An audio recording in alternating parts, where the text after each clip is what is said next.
It's time for Forward Nation Radio.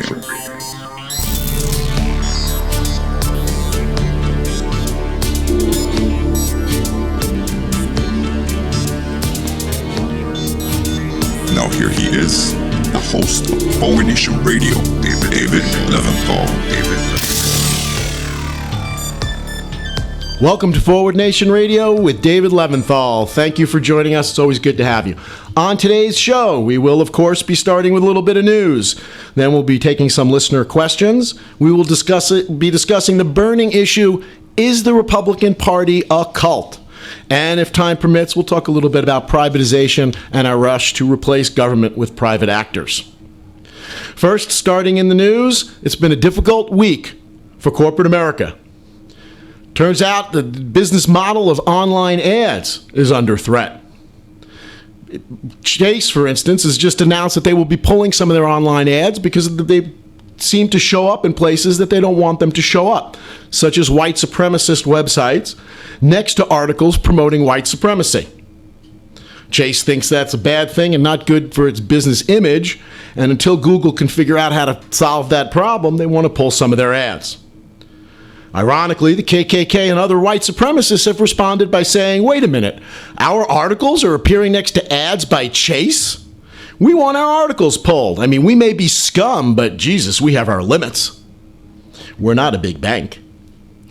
Also on that note, of course, in the news just recently, advertisers have begun pulling their ads from Bill O'Reilly's show.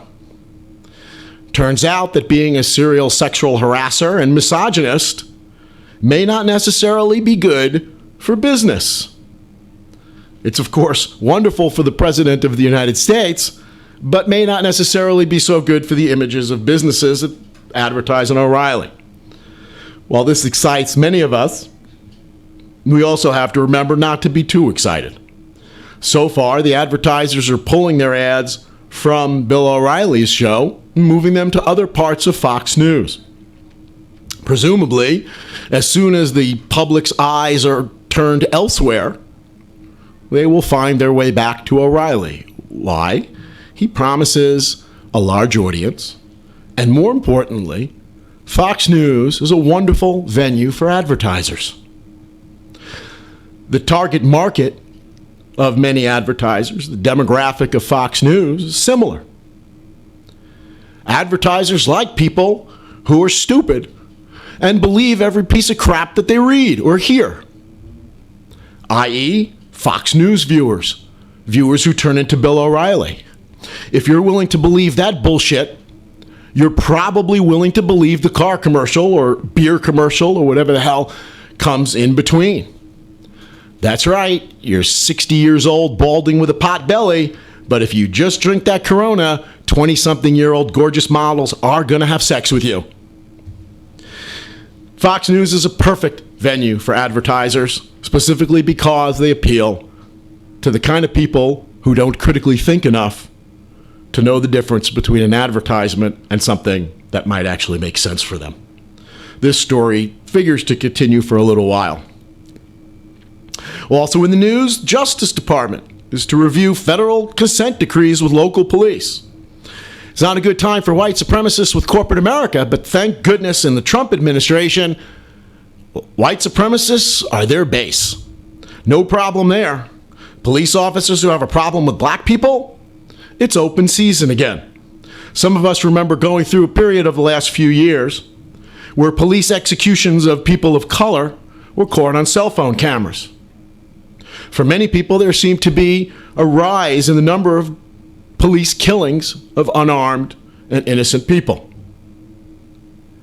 More likely, it's just a statement of how things get better when information is available. And the fact that most of us now carry cell phones with cameras makes it a little more difficult to execute people without reason. Once this information started coming out, police forces reacted in a way, some of them, in a way that they should have. Many of them did not. Police, in many cases, were not held accountable. At some point in class, a year or so ago, I made some comment about a few bad actors in police departments. And I was rightly corrected by one of my students who pointed out that when you've got a system of a complete lack of accountability, when you've got a system where views of people of color and people who may be on the margins of our society are overwhelmingly negative, when you combine those things, immunity from any kind of accountability with bigotry and stereotypes about the people you're dealing with, that's naturally going to lead to bad things happening. Some of the more progressive police departments had to reach out to change their policies, in large part because the United States Justice Department stepped in. The United States Justice Department had to step in part because of the nature of the relationship between the police and prosecutors. It turns out that local authorities are frequently unable to police the police by themselves. Their working relationship is too close. They are too reliant upon each other. Prosecutors need a good relationship with the police. You don't get that good relationship by bringing enforcement actions against the police. So the Justice Department under President Obama stepped in and said that we will be taking over some of these prosecutions, and more than that, forcing consent decrees with local police forces that had a history of violence or racial discrimination. The Justice Department now, under Attorney General Jim Crow, has decided that these consent decrees are not necessary. Ironically, this is another case where most of the police departments involved are perfectly happy with the consent decrees. In fact, making for a better environment for them. Let it be known, by the way, before I get attacked for this, that this is not an attack on police officers who perform a necessary public service. Just like asking that a child predatory teacher should be punished is not an attack on teachers, it's an attack on child predators. Criminal police officers, like everybody else, should be held to account. Any police officer who wants to do his or her duty properly should appreciate that, as their fellow officers who are out of control make things worse for them. Well, things apparently are about to get a whole lot worse. I guess, thank goodness, somebody's out there sticking up for the advantaged. Also recently in the news, we thought it had gone away, but it's back. That's right, the Republicans are working on a new health care deal. It turns out that accepting failure is not an option in the Republican Party. Accepting a lousy health care deal that will destroy the lives and end the lives of tens of thousands and millions of Americans, that's acceptable. That's fine. But you just got to get a deal. So what's the new proposal that's coming back? Well, it turns out in order to get the Freedom Caucus members who initially balked at a deal that wasn't seen as punitive enough, didn't throw enough people out of health care, didn't hurt enough women. The administration is back. Republican leaders in Congress are back with a health care proposal designed to appeal to the Freedom Caucus members, i.e., a health care proposal that will make sure that nobody has the health care they need. Certainly not poor people, certainly not women. As I read about the health care deal, I am unfortunately reminded of the famous quip by former longtime Congressman Barney Frank, who said, "Republicans believe that life begins at conception and ends at birth." Women will not be able to get abortions, but they won't be able to get maternity care either. Stay tuned for this one. The one thing we had to be excited about, they may be taking that away from us as well. Occupying the news right now is the filibuster of Supreme Court nominee Neil Gorsuch. The question being raised, should the Democrats be using the filibuster now or should they be saving it? Why the hell should they be saving it? Many Democrats have pointed out that if we're saving it for the next Supreme Court appointee, who would lock in a Republican majority for a very long time, a conservative majority for a very long time, what's the point of that? If they're going to take it away now, they're going to take it away next time. We might as well filibuster now. The response to that from thinking people is, well, there are 2 out of 52 Republican senators who aren't brain-dead, stupid conservative, who may give the smallest iota about the competence of government. That's right, I'm speaking of Lisa Murkowski of Alaska and Susan Collins of Maine. Counting on any Republican to act for the good of the country, as opposed to their own personal interests and the good of the party, is a fool's errand. In any event, Democrats should filibuster, as so far they are, and should stick with that filibuster, the nomination of Neil Gorsuch. Why? Because they are clearly in the right. As we talked about last time, occasionally you have to stand up for something that actually matters and something you believe in. The Republicans are stealing a Supreme Court appointment, and it's about to go through. They've already announced that they're going to get rid of the filibuster for Supreme Court appointments. Let it be clear to the 52% of Americans capable of basic thought what they are doing and the coup that they are undertaking. But the Democrats should stand up with the filibuster because it's the right thing to do. Republicans shouldn't be able to steal a Supreme Court appointment. The party that has lost 6 of the last 7 presidential election popular votes should not get to say that they are the only ones who speak for the people. A party that has said that the people should decide the Supreme Court appointment, which is why they refuse to do their constitutional job of considering Obama's centrist nominee, Merrick Garland, instead replacing him with an ultra-conservative nominee, Neil Gorsuch. Their stated reason was that they're standing up for the people and the people should have a voice. As we noted last week, the people had a voice. They voted for Hillary Clinton. The people had a voice. They voted for Democratic senators. Unless they're talking about the people of Russia, the Republicans' words should be thrown back at themselves, and the Democrats should be hammering on this for a long time. Democratic voters aren't like Republican voters, but maybe if the arguments are presented over a period of time, we can get angry too. Finally, for the news, the story of coal.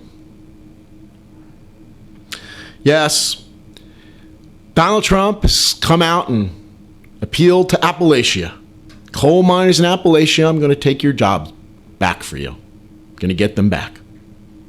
We're going to get the coal jobs back. Because it's awful Obama regulations that have cost you your jobs. And if we just get rid of those regulations, your jobs will come back and we will all be swimming in beautiful coal. The problem has been pointed out by anyone who knows what they're talking about on the subject. It wasn't Obamacare rules regarding coal that destroyed these coal miners' jobs. It was the free market. There are better substitutes. It was technological advances that have reduced the need for coal miners and have in fact created many coal mining jobs that can't be filled by many coal miners with the skills that they have, most of whom do not have a college education for jobs that increasingly require technological skills. The jobs are probably not coming back under any circumstances. Other technological changes that will ensure that they don't come back is the way we do mining. Used to send miners down in the mines. That still happens as well. But now, increasingly, mining is done through something called mountaintop removal mining. In a rare display of a term that actually means what it says, mountaintop removal mining is just what it says. You blow off the tops of mountains in order to get to the coal seams underneath.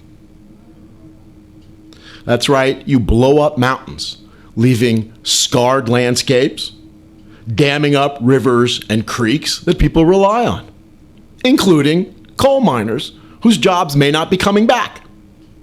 So now they won't have jobs, they also won't have water They won't have the creeks and the rivers that they're used to because coal companies are used to blowing up the mountains, damming up these rivers and streams, and having absolutely no responsibility for doing anything about it.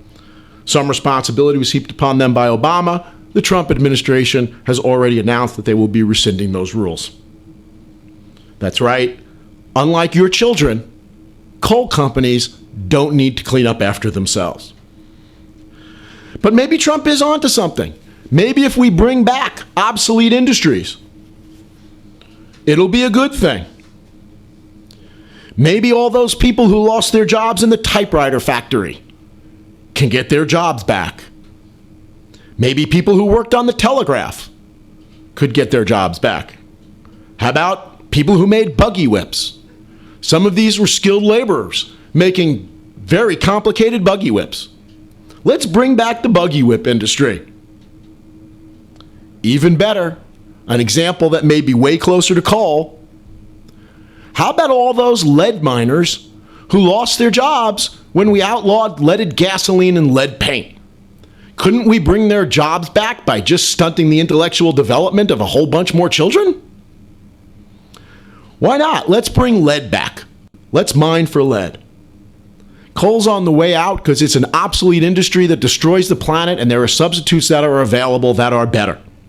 What should be done with coal miners? I do not lack sympathy for coal miners. As I indicated in our very first show, these people may be too stupid to vote for the people who actually want to help them, but I don't care. I will stand up for them despite all their kicking and screaming. Hillary Clinton and other Democratic leaders proposed job retraining that will allow these people to work in industries that won't destroy their lungs, won't destroy their lives, and actually will still be here 10 or 20 years from now.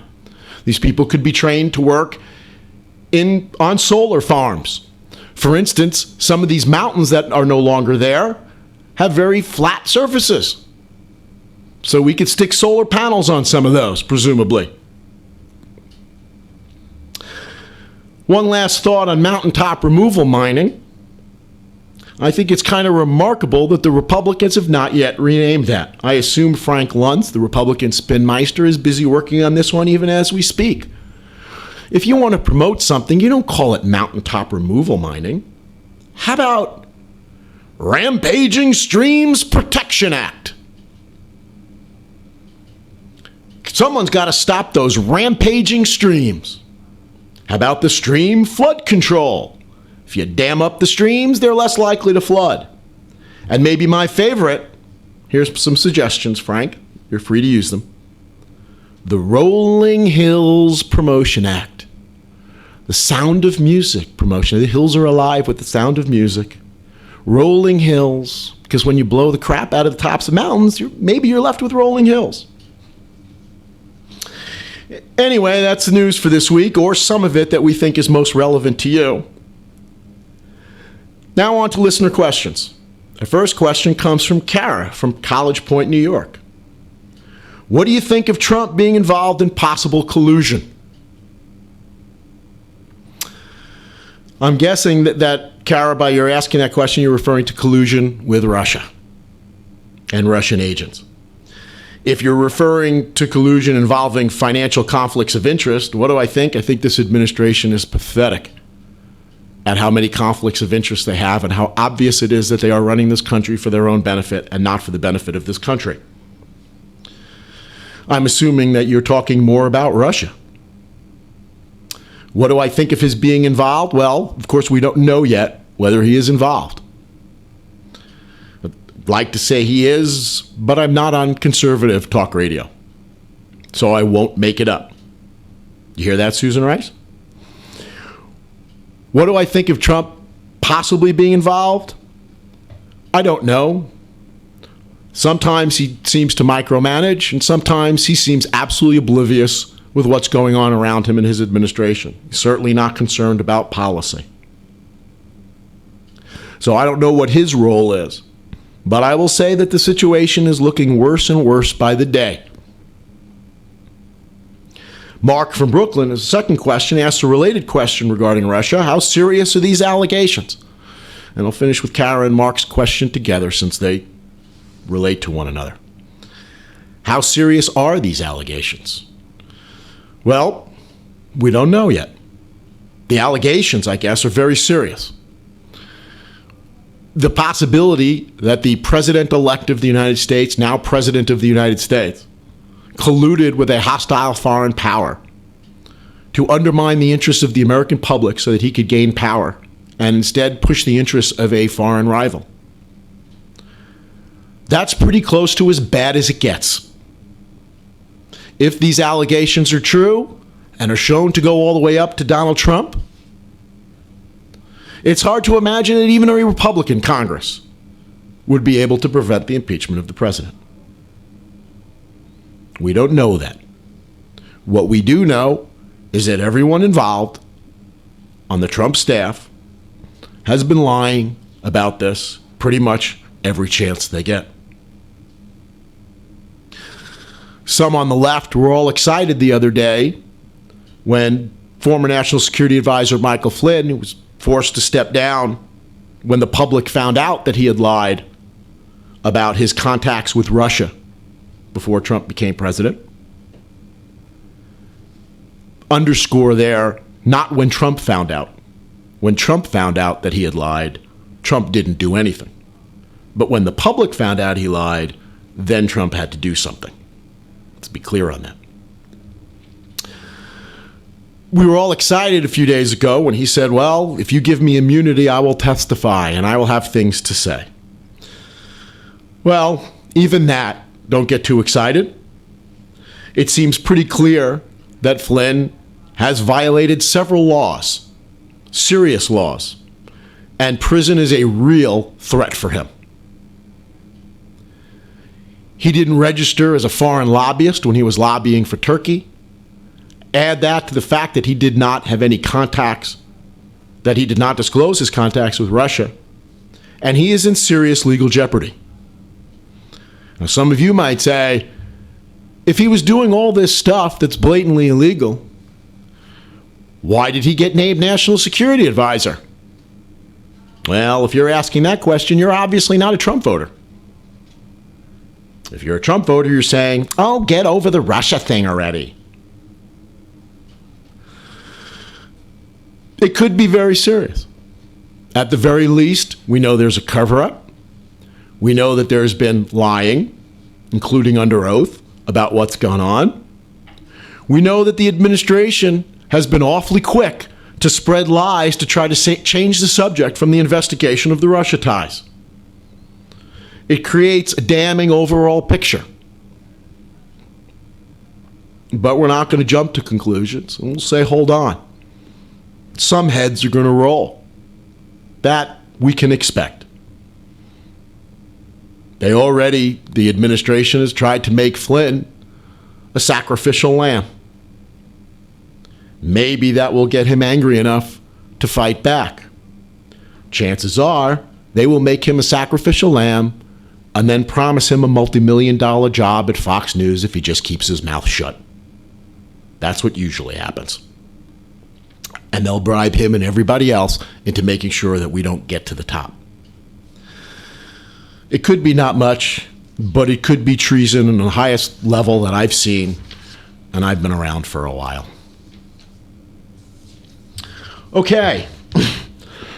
Excuse me. When I was young, I hate to start a sentence with that, but when I was young, I expect that most of my listeners are too young to remember this. But there was a time when the biggest threat to America seemed to be cults. That's right, religious cults. Every week, it seemed, there was another movie of the week about how the cultists came and stole my daughter. There was an industry of people whose job it was to kidnap children who had joined cults, kidnap them back, retrain them, and deliver them back to their parents. Like we're all concerned about terrorists today, for a while, it was the cultists. They were all coming to get us. Obviously, the Manson family way back when showed us the negative side of cults. Then we had the Jim Jones Guyana tragedy,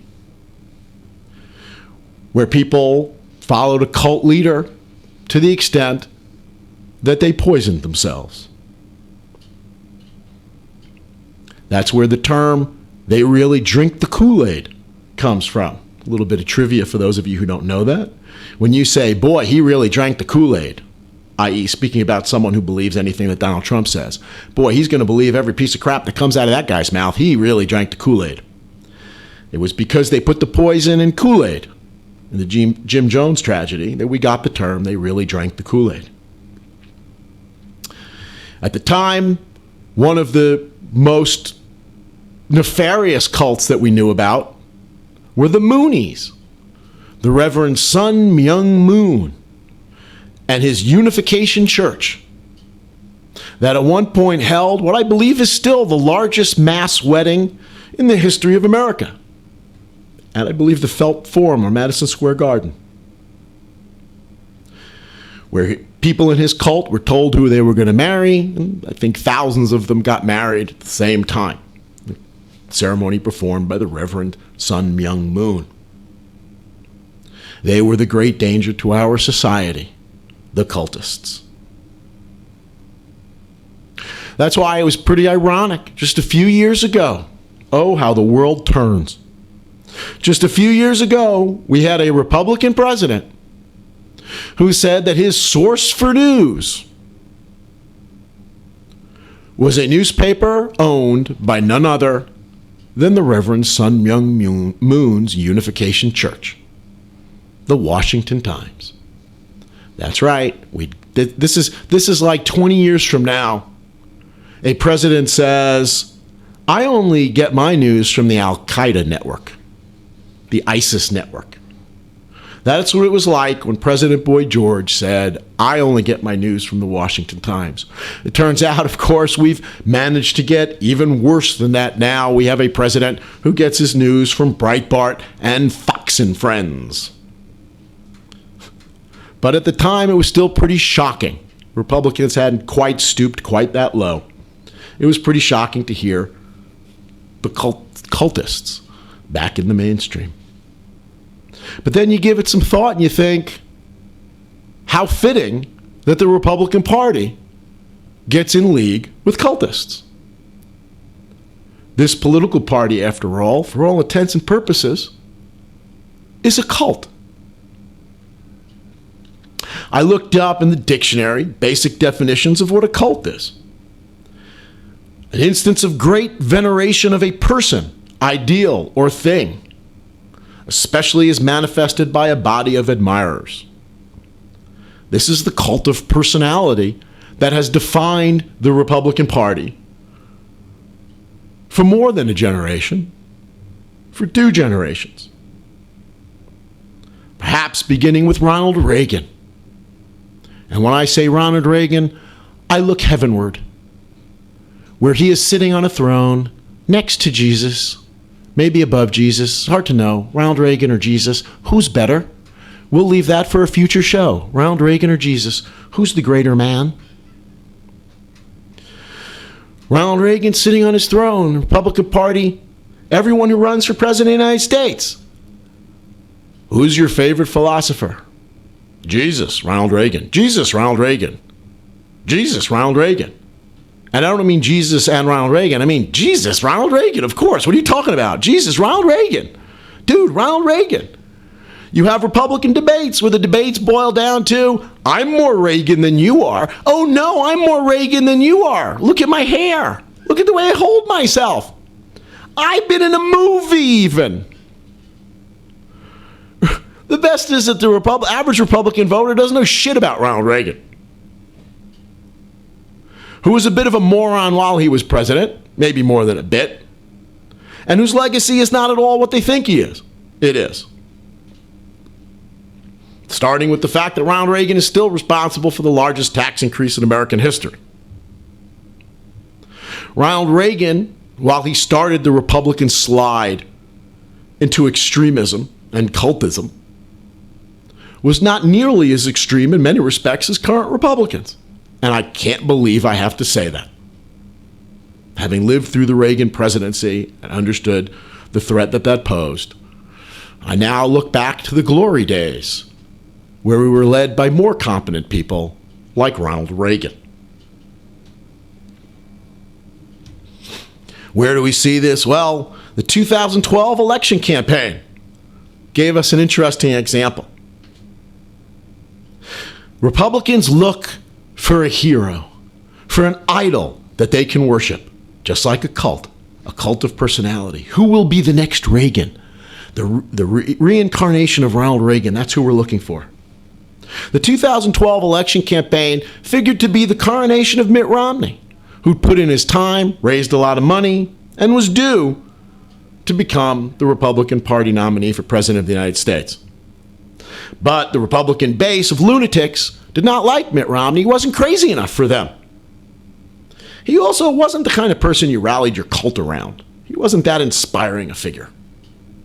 So the 2012 election campaign saw a succession of Republican heroes, saviors, people who are going to swoop in at the last minute and save the Republican Party from a sensible human being, perhaps reasonably sensible human being like Mitt Romney.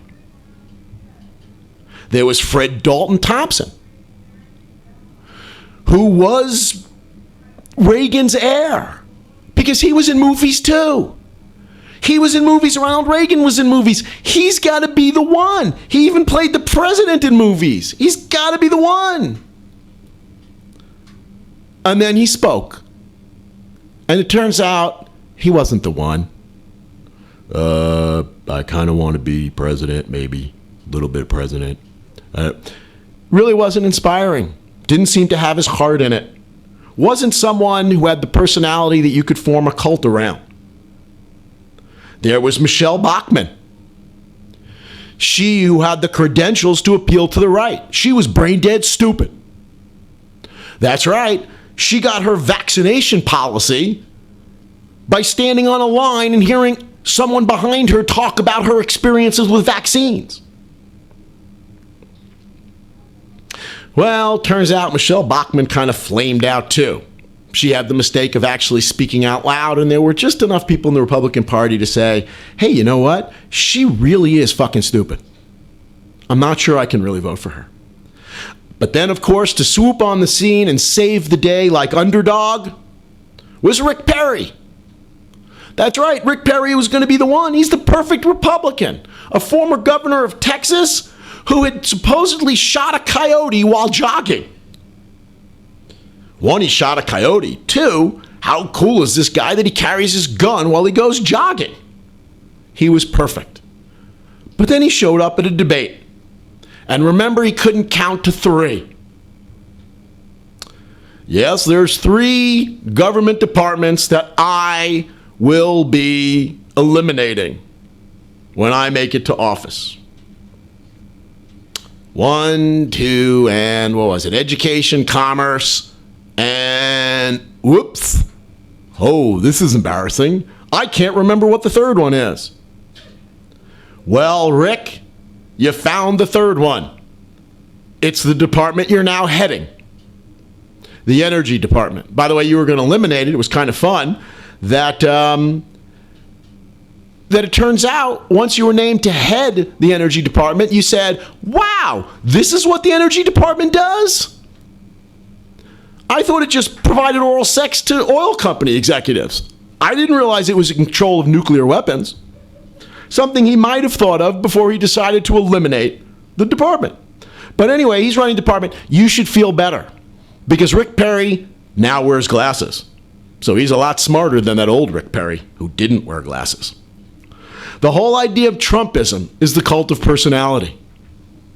Following Donald Trump, believing every lie out of his mouth, the ones that are proven and you can't avoid seeing that they're lies, doesn't matter. It's still Trump. I still believe in him no matter what. The whole aura of Trump is cultism, the cult of personality. People who refuse to see truth, refuse to see reason, instead want to follow a leader. Another definition of a cult is a religion or sect considered to be false, unorthodox, or extremist, with members often living outside of conventional society under the direction of a charismatic leader. Thanks to dictionary.com, I believe, for that one. In other words, people who are so crazy religious that they're out of their freaking minds. People who put their fantasy ahead of facts. People who don't use reason. Religious extremists. Maybe Scientologists. It's in vogue to be talking rightly about Scientology as a cult. But that also describes the Republican Party. A party that is anti-science, anti-education, anti-fact, and anti-reason. Donald Trump talks about making America great again. People ask, when was America great? What time period do you want to unwind us to?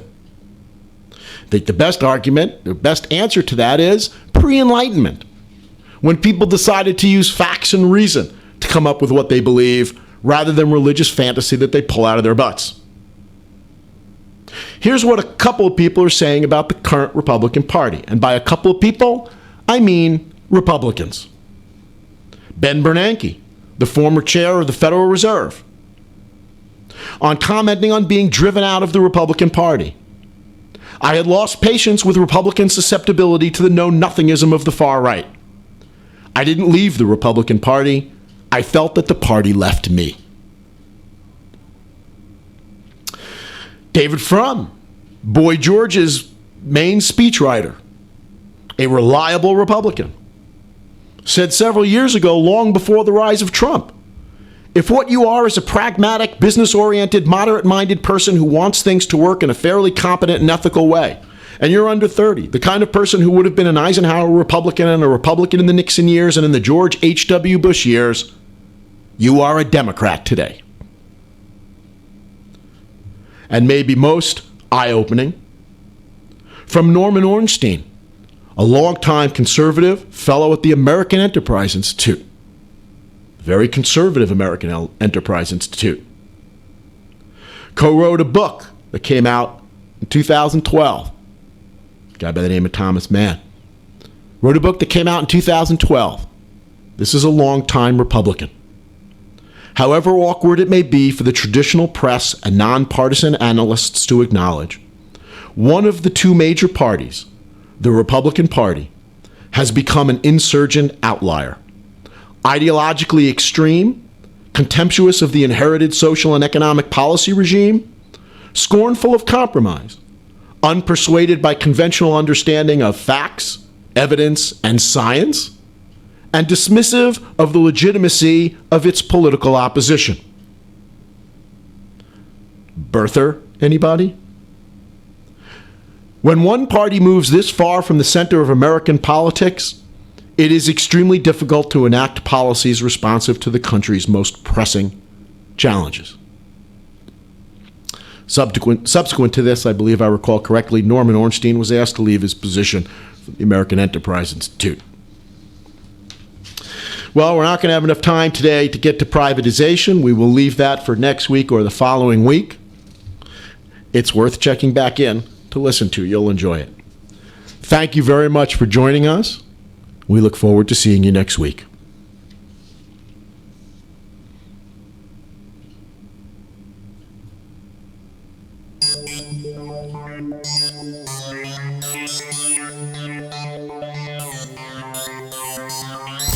You've been listening to Forward Nation Radio with David Leventhal.